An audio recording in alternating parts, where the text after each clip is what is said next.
I decided to do a reading of the whole chapter of Daniel, chapter 2. In the second year of the reign of Nebuchadnezzar, Nebuchadnezzar dreamed dreams, wherewith his spirit was troubled and his sleep brake from him. Then the king commanded to call the magicians and the astrologers and the sorcerers and the Chaldeans for to show the king his dreams. So they came and stood before the king. And the king said unto them, I have dreamed a dream, and my spirit was troubled to know the dream. Then spake the Chaldeans to this king in Syriac, O king, live forever. Tell thy servants the dream, and we shall show the interpretation. The king answered and said to the Chaldeans, The things is gone from me. If ye will not make known to me the dream, with the interpretation thereof, ye shall be cut in pieces, and your houses shall be made a dunghill. But if you show the dream and the interpretation thereof, you shall receive of me gifts and rewards and great honor. Therefore show me the dream and the interpretation thereof. They answered again and said, Let the king tell his servants the dream, and we shall show the interpretation of it. The king answered and said, I know of certainty that ye would gain the time, because ye shall see the thing is gone from me. But if ye will not make known unto me the dream, there is but one decree for you, for you have prepared lying and corrupt words to speak before me till the time be changed. Therefore tell me the dream, and I shall know that you can show me the interpretation thereof. The Chaldeans answered before the king and said, There is not a man upon the earth that can show the king's matter. Therefore there is no king, lord, nor ruler that has asked such things at any magician or astrologer or Chaldean. And it is a rare thing that the king requireth, and there is none other that can show it before the king except the gods, whose dwelling is not with flesh. For this cause the king was angry and very furious, and commanded to destroy all the wise men of Babylon. And the decree went forth that the wise men should be slain, and they sought Daniel and his fellows to be slain. Then Daniel answered with counsel and wisdom to Arioch, the captain of the king's guard, which was gone forth to slay the wise men of Babylon. He answered and said to Arioch, the king's captain, Why is the decree so hastily from the king? Then Arioch made the thing known to Daniel.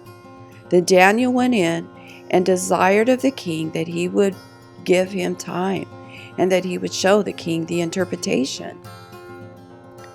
Then Daniel went to his house and made the thing known to Hananiah, Mishael, and Azariah, his companions, that they would desire mercies of God of heaven concerning this secret, that Daniel and his fellows should not perish with the rest of the wise men of Babylon. Then was the secret revealed unto Daniel in a night vision, that Daniel blessed the God of heaven. Daniel answered and said, Blessed be the name of God forever and ever, for wisdom and might are his. And he changeth the times and the seasons. He removeth kings, and setteth up kings. He giveth wisdom unto the wise, and knowledge to them that know understanding. He revealeth the deep and secret things. He knoweth what is in the darkness, and the light dwelleth with him. I thank thee and praise thee, O thou God of my fathers, who hast given me the wisdom and might, and hast made known unto me now what we desired of thee. For thou hast now made known unto us the king's matter. Therefore Daniel went unto Arioch, whom the king had ordained to destroy the wise men of Babylon. He went and said thus unto him, Destroy not the wise men of Babylon. Bring me in before the king, and I will show unto the king the interpretation. Then Arioch brought in Daniel before the king in haste, and said thus unto him, I have found a man of the captives of Judah, that will make known unto the king the interpretation. The king answered and said unto Daniel, whose name was Belteshazzar, art thou able to make known unto me the dream which I have seen and the interpretation thereof? Daniel answered in the presence of the king and said, The secret which the king hath demanded cannot the wise men, the astrologers, the musicians, the soothsayers show unto the king? But there is a God in heaven that revealeth secrets and maketh known to the king Nebuchadnezzar what shall be in the later days. Thy dream and the visions of thy head upon the bed are these. As for thee, O king, thy thoughts came unto thy mind upon thy bed, what should come to pass hereafter? And he that revealeth secret maketh known to thee what shall come to pass. But as for me, the secret is not revealed to me for any wisdom that I have more than any living, but for the sakes that shall make known the interpretation to the king, and that thou mightst know the thought of thy heart. Thou, O king, sawest, and behold, a great image. This great image, whose brightness was excellent, stood before thee, and the form thereof was terrible. This image head was of fine gold, his breast and his arms of silver, his belly and his thighs of brass, his legs of iron, his feet of part iron and part clay. Thou sawest till that a stone was cut out without hands, which smote the image upon his feet that were of iron and clay, and brake them into pieces.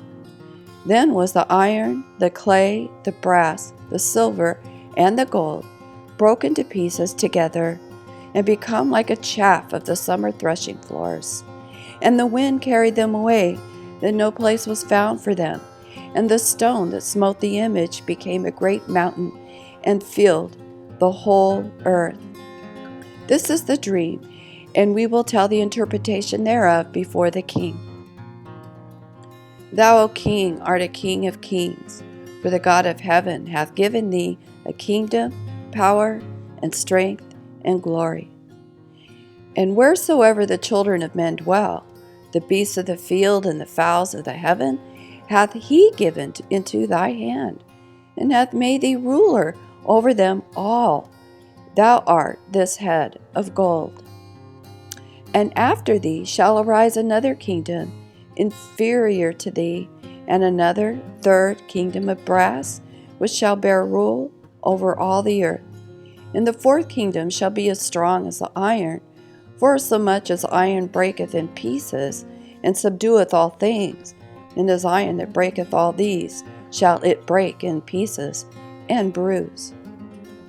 And whereas thou saw the feet and the toes of the potter's clay, and part of iron, the kingdom shall be divided, but there shall be in it of the strength of the iron, forsomuch as thou sawest the iron mixed with merry clay.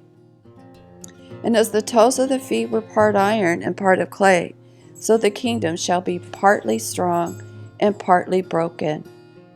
And whereas thou sawest iron mixed with merry clay, they shall mingle themselves with the seed of men, and they shall not cleave one to another, even as iron is not mixed with clay. And in the days of these kings shall the God of the heaven set up a kingdom, which shall never be destroyed, and the kingdom shall not be left to other people, but it shall break in pieces and consume all these kingdoms, and it shall stand forever.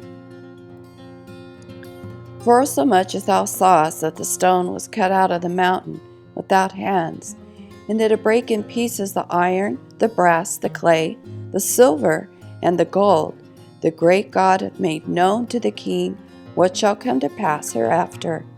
And the dream is certain, and the interpretation thereof sure.